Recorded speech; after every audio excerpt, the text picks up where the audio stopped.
and Family Services for the City of San Angelo. We are championing a project called it is a tax credit project located on the off of the loop, and we have a developer here. We have Mr. Michael Fogo, who will talk about the project itself. Recently, we had a study conducted, and one of the findings was there's a lack of affordable housing in San Angelo. As the city grows and the population grows and increases, we need affordable housing to meet the need for folks living here in San Angelo. One of the tools in the toolbox are these tax credits. So we're trying to support the growth in these projects. And without further ado, I'm going to turn over to Michael Fogo, a part of Trinity Housing Development, who will present the proposal to y'all.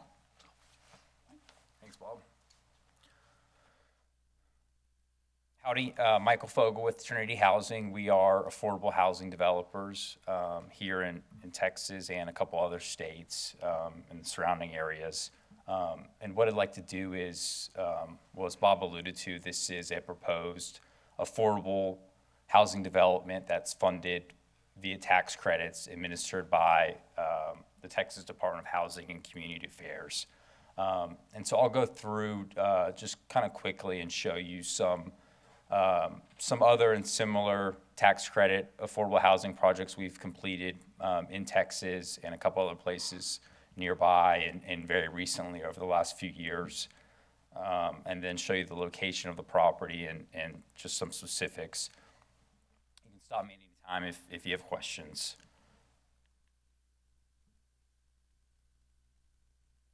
And this is just kind of a list and a map of some of our existing developments. And here in Texas, we're kind of from San Angelo all the way east to Longview. And then we have an office in Austin and a construction office in Tyler. And so we have a development arm, and we also have a construction and GC arm. So we do build our own properties, so we have control and accountability from dirt to bricks. And actually, just across the street is our first development in San Angelo called Oak Trails, which is a grouping of single-family senior residences that was just finished a few months ago and leasing up, or is just about fully leased now. And the development we're going to talk about this evening is a little bit different in that it's a three-story building. So it won't look exactly like the project down the street. Here's some of our kind of 3-4-story projects. Here's one in Colorado. Full suite of amenities, fitness centers, nice exterior finishes, landscaping, resident programming, computer lab, library, gathering areas, kitchens, and then very modern kitchens in the units. Council Trails, this is in Oklahoma.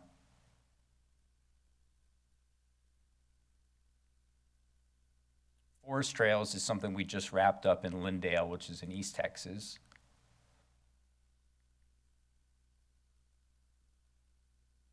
And here's another 4-story building.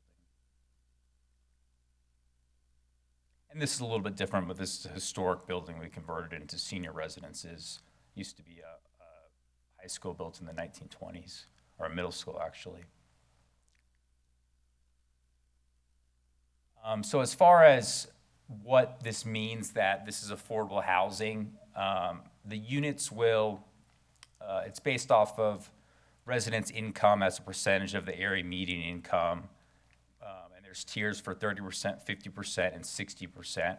Most of the units are for the kind of tier or the qualifier is households earning up to 50% or 60% of the area median income. And the max rent for a 1-bedroom at 60% is $731, and that goes up to about $1,000 for a 3-bedroom. At 50%, that's $600 for a 1-bedroom, $730 for a 2-bed, and $840 for a 3-bed. And as far as that income level goes, the income is based off of 2 things: our based off the number of people in the household, and then that qualification is based off of 30, 50, or 60% of the median income. So for a one-person household, the 50% number is $22,750, and the 60% tier is $27,300, and then those numbers go up with the number of people in the household. So if you had a single parent with 3 children, that would be a 4-person household, and that person could earn up to about $39,000 and still qualify for the property.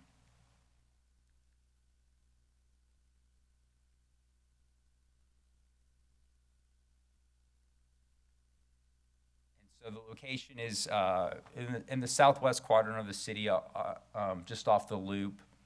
And I'll zoom in a little bit. There you go. This is still a developing area. There are some apartments adjacent to it, and then not a whole lot in the very immediate proximity. That being said, this is a good area as far as amenities and services in a very short drive.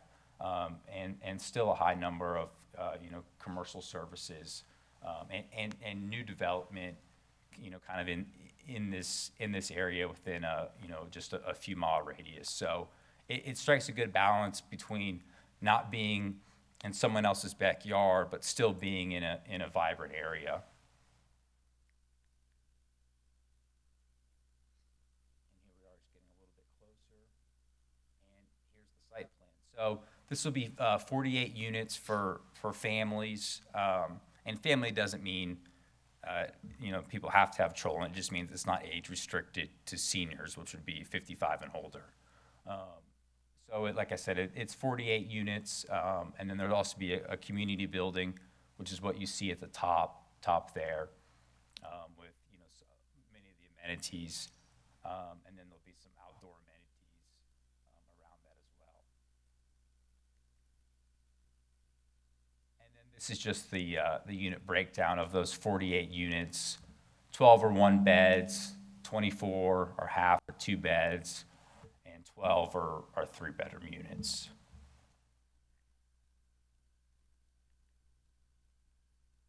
And that's it. I'm happy to take questions or comments.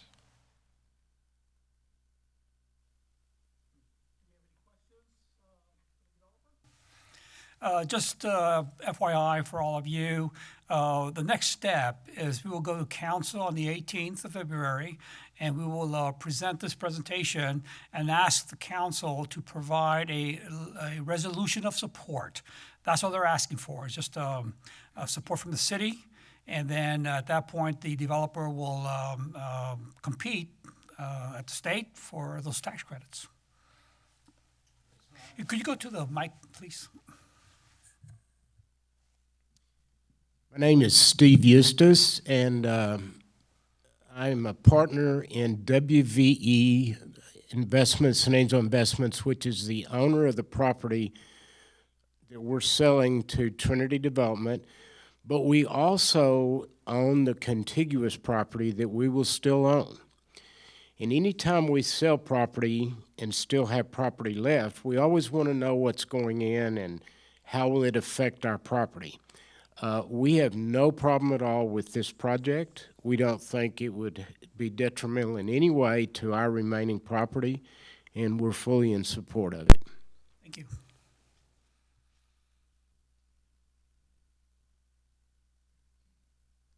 My name is Matthew Kuhn. I am from the Concho Valley Council of Governments. I also worked in HUD for 6 years.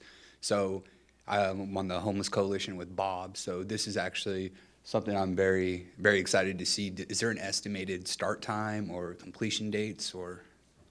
So it's a long process, but we'll submit what's called a final application to the Texas Department of Housing and Community Affairs at the end of February 28th.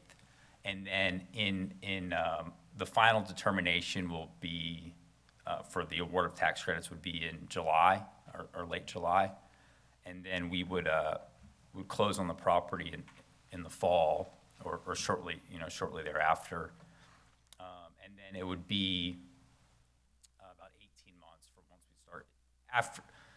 We'd start construction really about a year from today, and then it would be 15 months after that till it was open. Any other questions, comments? Okay, well, it was quick and easy. Thank you very much for your support. Appreciate that.